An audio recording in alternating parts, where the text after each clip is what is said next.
called New Moon, and it's going to start with a shot of a moon. Oh, everything's making a ton of sense New Moon so is far. Off to no a good moon. start. Yeah, so in this movie, Bella's going to start being scared about growing older while Edward stays the same age. All right. But then Edward's like, you know, Bella, technically I'm 109.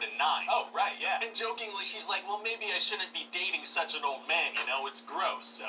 No, that's going to be a funny little moment.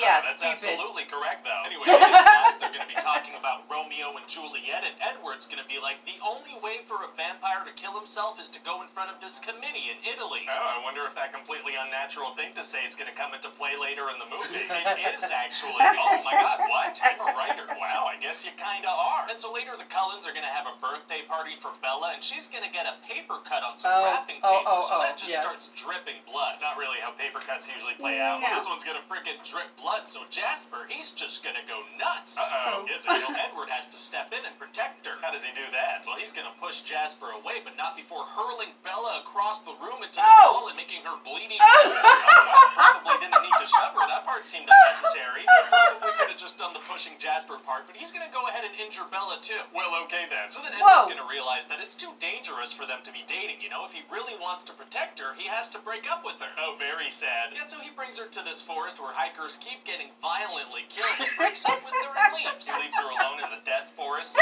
she's safe. That's right, yeah, and so she gets lost and collapses and a shirtless guy picks her up. Wow, off to a terrible start in the I Gotta Protect Bella project. Yeah, so she's gonna be so sad. She's basically gonna be comatose and expressionless. More than usual? More than usual, yeah. She's basically gonna be in a sadness coma and sit in a chair for 3 months. I guess that'll be fun to watch. It might be. And so anyway, one day she realizes that when she does reckless things, she gets visions of Edward, so she decides she's gonna do that kind of thing from now on. Feels like maybe there are deeper mental issues going on there. Probably. Yeah. She's gonna start fixing up this old motorcycle with Jacob, and he has muscles now, so he has value as a human being and can be a love interest. Oh, he's learned something now. That's nice. So we're gonna have this little montage of them working on the bike together. She orders a pizza and throws a slice at him, and we're gonna transition into him catching a tool. Why would we? Well, it's gonna be a cool transition. Right, but it involves her whipping a slice of pizza across the room. Who does that? I don't know, but it's come on. Transition. Well, okay then. Anyway, then she finally takes the bike out and has like 5 visions of Edward and immediately crashes and bashes her head on a rock.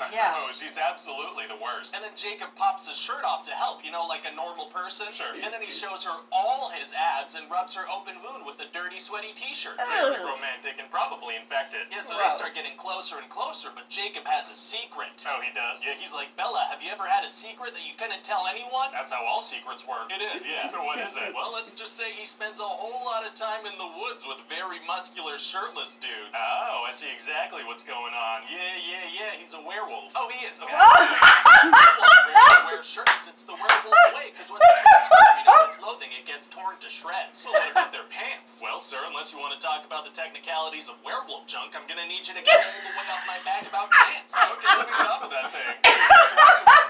Vampire Victoria from the first movie is hovering around, and she wants to kill Bella because her boyfriend James was killed in the first movie. Oh, right, yeah, okay. But Jacob and his werewolf buddies keep chasing her away, and she dives off a cliff to escape. Oh, werewolves can't jump off cliffs, huh? Actually, that's the one activity we've established that they love to do. Oh, so why? I don't know. But anyway, at the exact same time, Bella decides to jump off a cliff, too. Why would she? I don't know, but anyway, now she's water at the same time as Victoria, so, you know, it's pretty dangerous. So what does she do? She bashes her own head on a rock and passes out and has to be rescued. Oh, that is very on brand for her, but how come Victoria doesn't kill her while she's unconscious? I don't know. Fair enough. So anyway, then Alice shows up because she had a vision of Bella jumping off a cliff like an idiot and thought she was dead. Okay. And then Edward calls Bella's house, but Jacob picks up the phone. Who answers somebody else's phone? Characters that need to create misunderstandings to drive the plot forward. Right, okay, very good. Because somebody died earlier in the movie, Jacob tells Edward that Bella's father is arranging a funeral. Then he hangs up the phone. So Edward thinks Bella is dead? He does, and now he wants to die too. Oh, it's like Romeo and Juliet, except,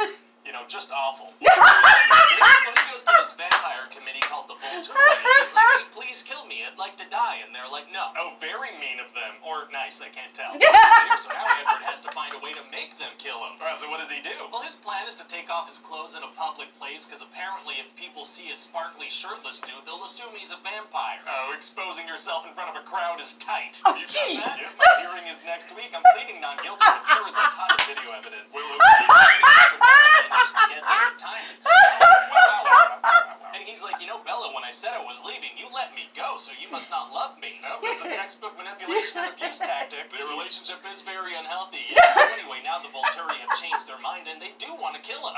Yeah, they want to kill Bella too because she knows too much. Man, gonna be tough to get out of that situation. Actually, it's gonna be super easy. Fairly inconvenience. Oh, really? Because as they're killing Edward, Bella's like, no, kill me instead. And, that convinces them to let them all go. I thought they were gonna kill her too. Yeah, I don't know. Well, okay then. So then the Cullens family, they all agree to turn Bella into a vampire. Oh, very cool. And then we're gonna have this huge moment where Edward is like, okay, well, before we turn you into a vampire, you gotta do something for me. What is it? He's like, marry me. And then she gasps and we cut to black. Oh, yeah, we get out of there on that shocking reveal. I feel like agreeing to transform her into an immortal vampire is slightly bigger than a marriage proposal. This is like a cliffhanger. Is she gonna say yes? So she's already agreed to be a vampire with him forever. That's not even a question. Well, we're gonna cut to black. So what do you think? Well, it sounds like something the fans are gonna like a lot, and hopefully the actors like it just as much. Oh, for sure.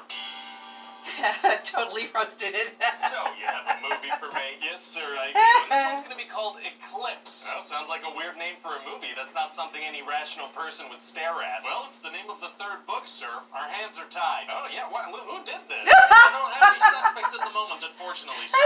Hopefully we track them down soon. So anyway, at the end of the last movie, Edward proposed to Bella, right? That's right, sir. And in this movie, he's going to do that again. What? Did she say no? Hey, what? You need to Oh, you hear this. stupid people! Where is the stupid commercial, stupid thing? There it is. Skin and bacteria. Yeah. She says no, Thank sir, you. and she keeps saying no, because a lot of marriages end in divorce, It's a big commitment. But her main motivation is to be an immortal vampire with him forever, for eternity. That's right, sir. Now, I feel like that doesn't make any sense. How is this even a conflict? Listen, sir, the story had to be stretched out for money purposes, right? So I'm gonna need you to get all the way off my back about that. manufactured meaningless conflict. Oh, okay, let me get off of that thing. I do like money purposes.